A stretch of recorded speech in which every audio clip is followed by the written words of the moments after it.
ನಮಸ್ತೆ ಸ್ನೇಹಿತರೆ, train your brain YouTube ಚಾನಲ್ಗೆ ಸ್ವಾಗತ. ಈ ವಿಡಿಯೋದಲ್ಲಿ ಗೃಹಲಕ್ಷ್ಮಿ ಹಣ ಬರುತ್ತಲ್ವಾ, ಅದು ಯಾವ್ಯಾವ ತಿಂಗಳಲ್ಲಿ ಬಂದಿದೆ, ಯಾವ್ಯಾವ ತಾರೀಕು ಬಂದಿದೆ, ಎಷ್ಟು ಸರಿ ಬಂದಿದೆ ಅಂತೆಲ್ಲ ಚೆಕ್ ಮಾಡ್ಬೋದು. ಪ್ರತಿ ತಿಂಗಳು ಸಹ ನಾವು ನಮ್ಮ ಮೊಬೈಲ್ನಲ್ಲೇ ಚೆಕ್ ಮಾಡ್ಕೋಬೋದು. ಅದಕ್ಕೆ ನಾವು ನಮ್ಮ ಪ್ಲೇಸ್ಟೋರ್ಗೆ ಹೋಗಿ DBT ಕರ್ನಾಟಕ ಅನ್ನೋ ಮೊಬೈಲ್ ಅಪ್ಲಿಕೇಶನನ್ನು ಡೌನ್ಲೋಡ್ ಮಾಡ್ಕೋಬೇಕಾಗತ್ತೆ. ಈ DBT ಕರ್ನಾಟಕ ಆ್ಯಪಲ್ಲಿ ನಾವು ಪ್ರತಿ ತಿಂಗಳು ನಮಗೆ ಗೃಹಲಕ್ಷ್ಮಿದು ಹಣ ಬಂದಿದೆಯೋ ಇಲ್ವೋ ಅಂತ ಚೆಕ್ ಮಾಡ್ಕೋಬೋದು. ಮತ್ತು ಎಷ್ಟು ಸರಿ ಬಂದಿದೆ, ಯಾವ್ಯಾವ ತಾರೀಕಲ್ಲಿ ಬಂದಿದೆ, ಪ್ರತಿಯೊಂದು ಸಹ ನಮಗೆ ಈಸಿಯಾಗಿ ಗೊತ್ತಾಗುತ್ತೆ.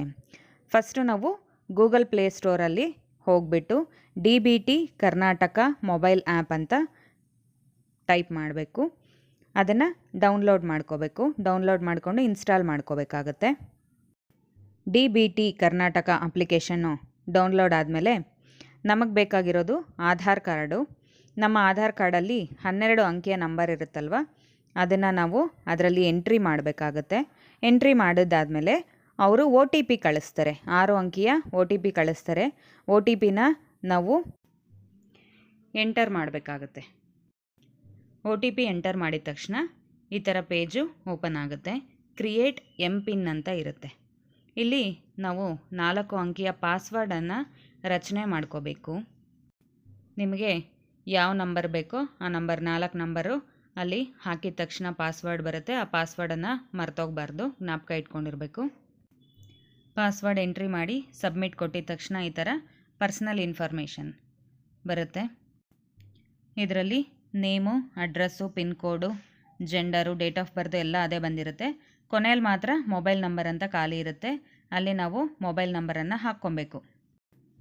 ಮೊಬೈಲ್ ನಂಬರ್ ಎಂಟ್ರಿ ಮಾಡಿ ಸಬ್ಮಿಟ್ ಮಾಡಿದ್ಮೇಲೆ ಈ ಥರ ಪೇಜ್ ಓಪನ್ ಆಗುತ್ತೆ. ಈ 4ರಲ್ಲಿ ನಾವು ಪೇಮೆಂಟ್ ಸ್ಟೇಟಸನ್ನು ಒತ್ತಬೇಕು. ಪೇಮೆಂಟ್ ಸ್ಟೇಟಸ್ಸು ಒತ್ತಿದ್ದಾದಮೇಲೆ ಗೃಹಲಕ್ಷ್ಮಿ ಅಂತ ಒಂದು ಬಟನ್ ತೋರಿಸುತ್ತೆ, ಅದ್ರ ಮೇಲೆ ಕ್ಲಿಕ್ ಮಾಡಿ. ಅದಾದಮೇಲೆ ಪ್ರತಿ ತಿಂಗಳು ಯಾವಾಗ ನಮಗೆ ಹಣ ಜಮಾ ಆಗಿದೆ ಅನ್ನೋದನ್ನು ನಾವು ನೋಡ್ಬೋದು. ಈ ವಿಡಿಯೋದಲ್ಲಿ ನಿಮಗೆ ಹೆಲ್ಪ್ ಆಗಿರುವಂತಹ ಮಾಹಿತಿ ಕೊಟ್ಟಿದ್ದೀನಿ ಅಂತ ಅಂದ್ಕೊಂಡಿದ್ದೀನಿ. ಇನ್ನೂ ಹೆಚ್ಚಿನ ವಿಡಿಯೋಗಳಿಗಾಗಿ ನಮ್ಮ ಚಾನಲನ್ನು ಲೈಕ್ ಮಾಡಿ, ಶೇರ್ ಮಾಡಿ, ಸಬ್ಸ್ಕ್ರೈಬ್ ಮಾಡಿ. ಧನ್ಯವಾದಗಳು.